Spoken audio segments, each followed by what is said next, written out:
music of all varieties has been shown to generate, also has been shown to generate health benefits for the mind and body. And it's not just a form of art, but most importantly, a medicine for the mind, body, and soul. Music is one of the few activities that involves using the whole brain. It is intrinsic to all cultures and has surprising benefits for our health and mental state.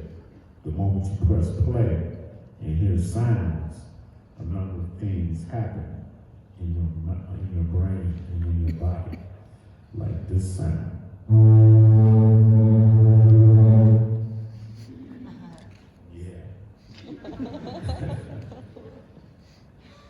Well, coming back to some scientific results, that's our brain at rest, and that's our brain's reaction to music. So when we listen to music, it's processed in many different areas of our brain. The left hemispheres will analyze what we heard, whereas listening to music itself mainly activates the right brain hemispheres. Emotions parts become involved. Each of these parts of our brains have their own effect on the final perception of the music, and the emotions follow them. Your mood is boosted due to the release of dopamine, and you form and recall memories. After smelling, music has the second strongest memory effect. That's why when we hear music, we also do remember what we actually experienced doing that. And by releasing the pleasure-inducing dopamine and inhibiting the release of stress hormones, music generates a pleasant mood and can improve our intellectual performance. Music is medicine for the heart because it relaxes it. Your blood pressure falls or rises, depending on the speed of music you listen to. And music reduces depression and has a positive effect on pain management. That's why more and more clinics actually do use music in operation rooms, or at dentists. You probably just have experienced that as well. And music with a rhythm of about 60 BPM can boost your cognitive function. You perform better on special and standardized tests, whereas slower background music stimulates creativity. And we do by intuition. We put music on when we just like draw something, or when we just like work in our art studio, and so on and so on. And this is all the positive effects that music has in us. And music influences perception and of effort. It makes us forget we're tired. So if we dance to techno music, it's not all because of Red Bull. It's also because of the music that we don't feel tired, and with that we can improve on our athletic performance. So that's why also in studios and sports studios there are some musicals being used. And interestingly enough, in response to particularly moving to music, we experience physical sensations on our biggest organ, and that's the skin.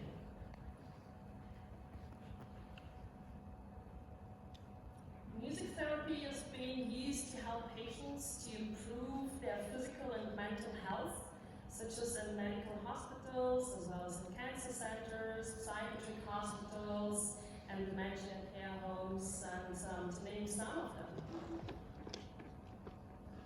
And nowadays, more and more people are aware of the benefits of sound on children's development as well.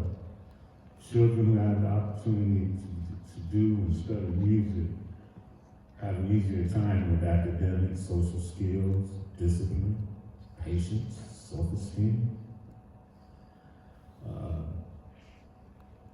Musical training helps develop language and reasoning, and has an impact on emotional development. Kids stay longer engaged in school. And I guess I'm a witness to that. I think it's definitely helped me. And with that, let me tell you how sound and music affected my whole life. Going back to when I was basically a kid in elementary school, my grandmother rather had this Hammond B3 organ, and I would come home from school every day and play around with this organ, and eventually she used to take me with her to a store called Grinnell's, where she would buy sheet music and accessories for this organ. And in the back room of this store, they had a synth room, and this is where I fell in love with the chord MS-10. I'd go back there and play around with this chord MS-10 while she was buying sheet music. I must have been about 9, 10 years old, maybe 12 years old. And eventually one day I talked her into buying me that chord MS-10. I think it was for my birthday or Christmas or something. And I talked her into buying this chord MS-10, and I took it home and I played around with all of these different sounds, and eventually I realized that I could take white noise and pink noise and filter it to make snare sounds and kick drum sounds. I'd make my whole drum kit out of white noise and filter white noise. And eventually I started to make entire tracks with this one chord MS-10. And I had 2 cassette decks and a PA 4-channel PA mixer. And I'd record like a drum track and then play it back and catch it on the other recorder and overdub each time I passed, to where if I did that like 6 or 7 times, I'd have a whole track. And I got really good at this. I was able to know how to EQ the drum track at the beginning, so it wasn't muddy by the time we overdubbed it like 3 times, 4 times. And I by this time, I had graduated from high school, and I went to college, and I met Rick Davis, who, AKA 37, who was a little bit more advanced in synthesis than I was. And when I took my demo that I had been, these demos that I had been working on with this chord MS-10, I took it to class one day, and everybody, it was only like 12 people in the class. It was like a music class. But Rick was one of the students. But anyway, everybody loved this demo. And Rick was already doing, like he already had a sequencer. And I didn't even know what a sequencer was at that time. This was like a MSQ 700 or something like this. And so he invited me over to his place to jam, because this was like at the end of the funk era where one person making a track was unheard of at the time. So I had to look for somebody to jam with, and Rick invited me over, and it's like I went into his room, in his bedroom, and he had the lights dim, and all I could see was the LEDs off the synthesizers. I thought I was going into a spaceship. I thought I was going into the cockpit of a spaceship. It was like amazing. And I came over with my little chord MS-10 under my arm. And he had our Axe, our Odyssey, the RS-09 strings, the DR-55, the rhythm machine, and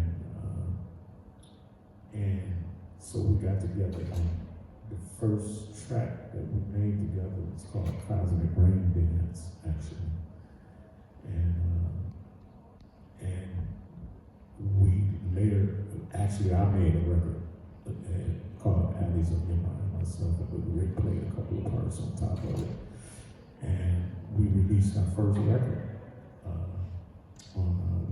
We started Deep Space Records and released our first totally electronic record. Must have been about 1980. And I call this music techno music, and it's like,